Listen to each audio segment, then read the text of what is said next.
इस कार्यक्रम के पुण्यार्जक हैं भगवान नेमिनाथ दिगंबर जैन मंदिर, सुस दिगंबर जैन मंदिर समिति, अंतर्गत जैन संघ पुणे JSP, ज्ञानोदय जैन सोसाइटी के सामने भगवान नेमिनाथ चौक, सुसगांव, पुणे। दुनिया में बहुत प्रकार के संबंध होते हैं। कुछ संबंध ऐसे होते हैं जिनका नाम सुनते ही व्यक्ति के मन में प्रसन्नता पैदा हो जाती है। लेकिन कुछ संबंध, कुछ रिलेशनशिप्स ऐसी होती हैं जिसे इमेजिन करते ही तरह तरह के विकल्प पैदा होने लगते होते हैं।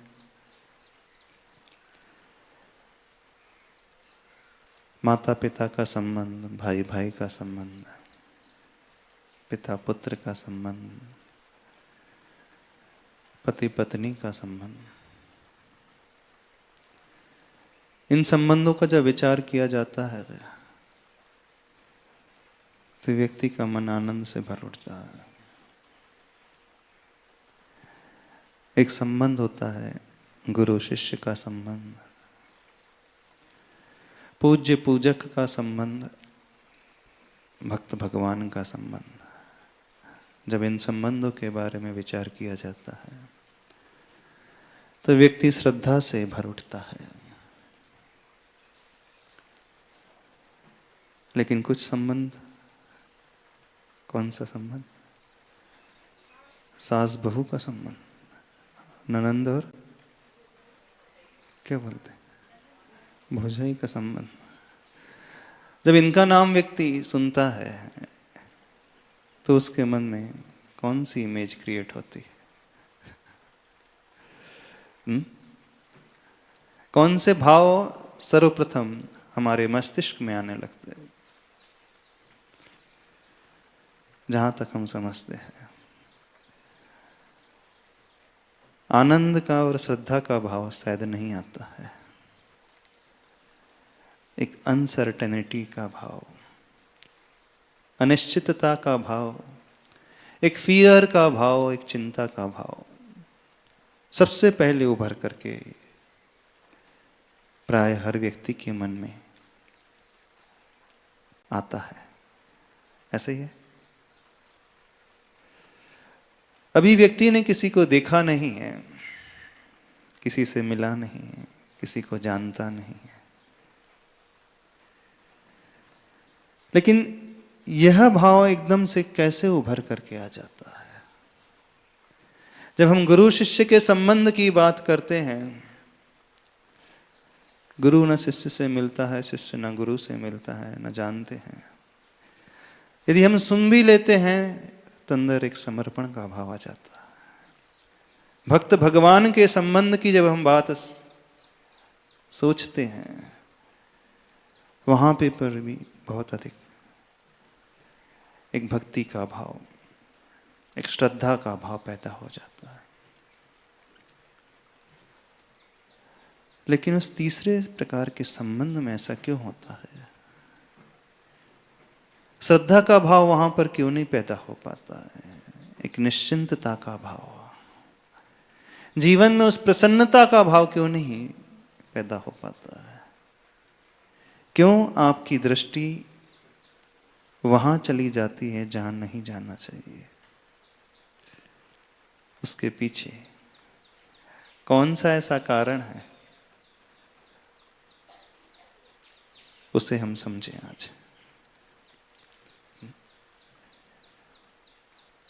सर्वप्रथम कौन से परिणाम जागृत होते हैं? डर वाले, अनसर्टेनिटी वाले, चिंता वाले, दुख वाले? आप बैठे हाँ? पहले वही भाव उठता है और दूसरा भाव नहीं उठ पाता। यदि ऐसा हो रहा है तो इसके पीछे कारण क्या है? क्या सराउंडिंग में इस प्रकार का वातावरण ही नजर आ रहा है? क्या ऐसे ही केसेस को आपने देखे हैं अपने लाइफ में? क्योंकि केसेस अलग भी प्रकार के अच्छे भी होते हैं। पता नहीं महाराज जी, लेकिन जो होता है मुझे लगता है ऐसा कि जो अपनापन जो होता है उसकी शायद कमी रहती है दोनों साइड से। अपनेपन की कमी रहती है दोनों साइड से, क्योंकि वो भी स्वीकार करने में या हमारे भी स्वीकार करने में कहीं तो कुछ कमी रहती है, इसलिए वो चीज़ें बनी रहती हैं जो आप कह रहे हो, फियर और चिंता। अपनापन क्यों नहीं जागृत हो पाता? कारण उसके पीछे मतलब कोई ना कोई रीजन तो होगा। जब इफेक्ट हमें नहीं आ रहा है नजर प्रॉपर, अदर वे इफेक्ट नजर आ रहा है, तो कारण क्या है उसके पीछे? कारण यही होता है कि जो जैसे चीज़ों को स्वीकार करना चाहिए हम स्वीकार नहीं कर पाते। स्वीकार नहीं कर पाते। देखना, कुछ वर्ड्स हैं, माँ और सासू माँ, बेटी और बहू, पिता और ससुर। माँ और सासू माँ, क्या अर्थ होता है?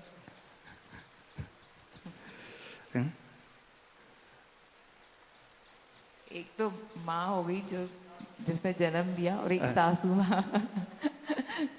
नहीं तो हो क्या रहा है उसमें? क्या वो माँ नहीं है? दूसरी कैटेगरी वाली, वो भी तो किसी की माँ है। हाँ, लेकिन वो वैसी माँ नहीं जैसी माँ से हम आते हैं। वो वैसी माँ नहीं है।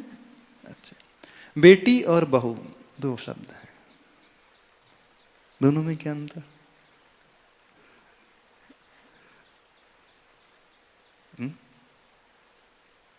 अंतर जो बहू है वो बेटी भी तो है। अंतर अंतर महाराज जी मैरिज के बाद ही समझ में आता है। पिता और ससुर, देखना,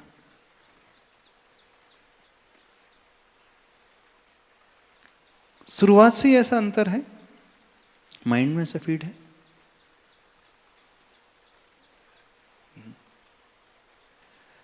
एक स्टोरी से शुरुआत करते हैं, बड़ी गजब की स्टोरी। शायद वो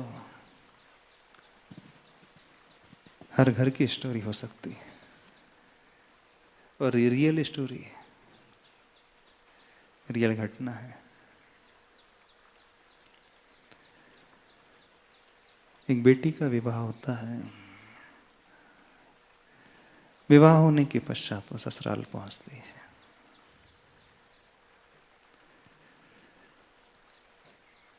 समय धीरे धीरे बीतता है, लेकिन एज यूजुअल, जैसा हर मूवी में कहें, कहानी में कहें कि घर में कहें, सास और बहू में बिल्कुल नहीं पटती।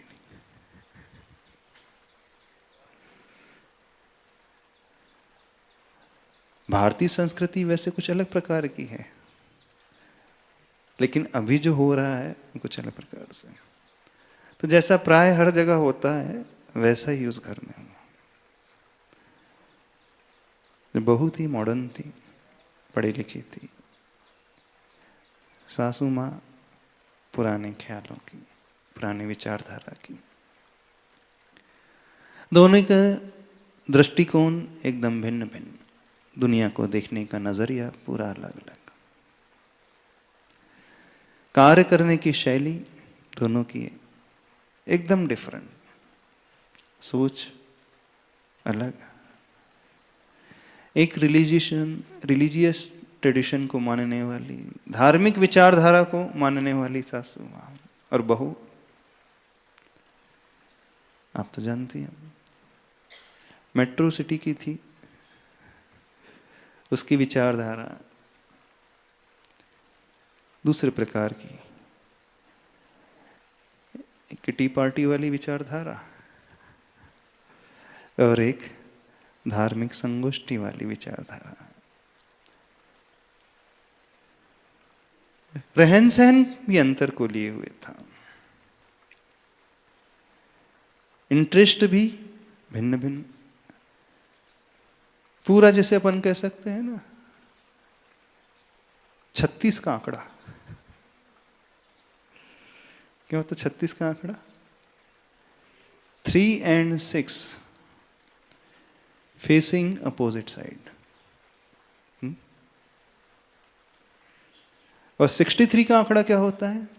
6 and 3 both are facing opposite side.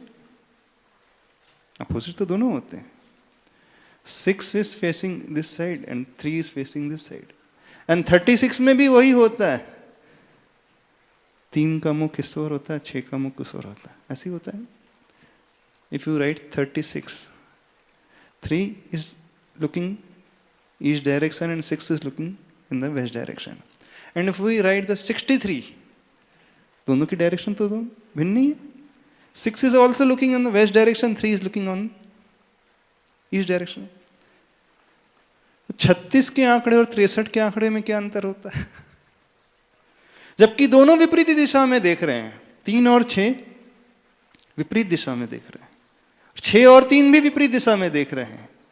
बस अंतर इतना है, 36 में इतना ऐसा देखते हैं और 63 में ऐसा देखते हैं। दोनों विपरीत दिशा में देख रहे हैं, पर दोनों का पोस्चर थोड़ा सा अलग जगह में खड़े होकर के देखने का है। यानी दोनों जब एक दूसरे के देखने की बात आती है तो उनके फेसेस जो हैं फेस नहीं करते हैं, उनकी पीठ फेस करती 36 में, और 63 में दोनों के चेहरे आपस में फेस करते हैं। तो 36 के आंकड़े को क्या कहा जाता है? पटती नहीं। जब आप एक दूसरे को देखना ना चाहो 36 का आंकड़ा हो जाता है, और जब एक दूसरे को देखने की पसंद भीतर होती है तो वही 63 हो जाता है। आचार्य भगवान ने एक बहुत अच्छा दोहा लिखा है, ही से भी की ओर ही बड़े सभी हम लोग, 6 के आगे 3 हो विश्व शांति का योग। क्या 6 के आगे 3 हो जाता है तो विश्व शांति का योग बन जाता है, और 6 के पहले 3 आ जाता है तो विश्व क्रांति का योग बन जाता है। 6 के आगे 3 आता है तो वहां भी आ जाता है, और 6 के पहले 3 आता है तो वहां ही हो जाता है। ऐसे होता है। ही आ गया मीन्स मैं ही सही हूं, मैं जो कर रहा हूं वही ही सही है, मैं जैसा कह रहा हूं वही एप्रोप्रिएट है, मैं जो देख रहा हूं मेरे देखने का नजरिया ही प्रॉपर है। आपका नजरिया, आपकी सोच, आपका कार्य अलग प्रकार का है जब वह 3 के बाद 6 आ जाता है। नहीं ऐसी ना, 3 के बाद 6 आने पर वहां ही आता है, और 6 के बाद 3 आने पर वहां भी आ जाता है। मैं भी सही हूं, आप भी सही हैं। जहां शांति की बात आती है वहां 63 आ जाता है, 63। जब क्रांति की बात आती है वहां 36 आ जाता है। आप लोगों की लाइफ में क्या होता है? आपके घर में क्या होता है? शांति है, क्रांति है क्या? क्रांति मतलब समझते नहीं? समझते? क्रांतिकारी विचारधारा जो होती है, वायलेंटनेस जहां होती है, और शांति में नॉन वायलेंस जहां होती है। तो जो बहू की विचारधारा और सासू की विचारधारा टोटली अपोजिट, टोटली डिफरेंट। जब विचारधारा ही, माइंडसेट ही डिफरेंट है, तो जो उसका प्रोडक्ट आएगा वो भी वैसा ही आएगा। जिसका बीज ही ऐसा है, उसका वृक्ष और उसमें आने वाले फल कभी भी मीठे नहीं हो सकते। यदि हम मीठे फल की इच्छा करते हैं तो हमें सबसे पहले बीज को प्रॉपर देखना होगा। जब आप कहीं पर भी प्रवेश करते हैं, किसी नए स्थान में, नई जगह में, नए लोगों के साथ मिलते हैं, मिलना बाद में होता है, विचारों का आदान प्रदान बाद में होता है, शब्दों का आदान प्रदान बाद में होता है। पहले जो माइंडसेट हम इनिशियली ही बना लेते हैं, उसी के अनुसार हम उसे देखने की कोशिश करते हैं, उसी के अनुसार हम उसे जज करते हैं, उसी की एक इमेज हम अपने माइंड में पहले ही क्रिएट कर लेते हैं। फिर हमें वो वही दिखाई देने लगता है जो हमारा माइंडसेट होता है।